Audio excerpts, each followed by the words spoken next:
Good morning, all. Hope you're doing well. I wonder what your status is today.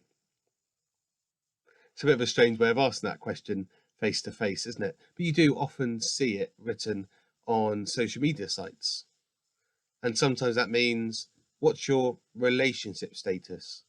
Are you single, married, in a couple, engaged? It's complicated. Or it might be about your emotional status. Are you happy, sad, confused, panicked, whatever? I think it sounds a bit military, doesn't it? Something you might hear over walkie-talkie on a crime drama. But I think there's also another way that we can use the word status, and it's around the concept of social class. Now, I think formally the class system has died in the United Kingdom. We don't really talk about I'm in the aristocracy or I'm first class, middle class, working class quite as much as we used to.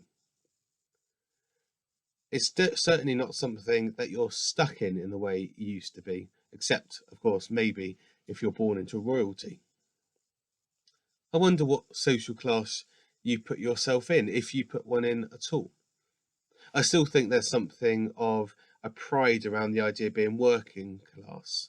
I earn every penny that I earned. I worked hard for that. I grafted.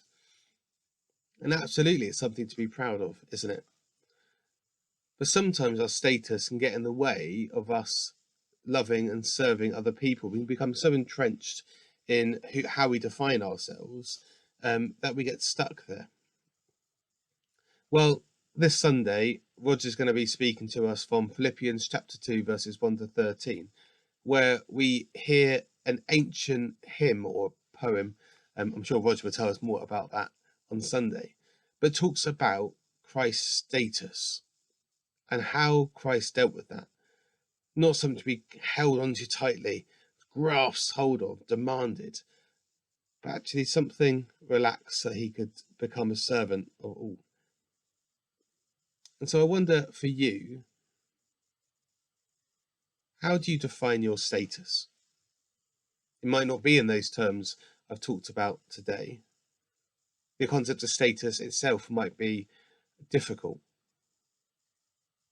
But as we look and say, actually, status does not define who we are or how God uses us, I wonder if you know where you are, how other people see you, or maybe how you like to be seen.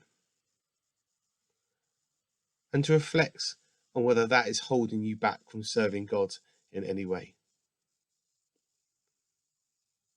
What's your status today? Amen.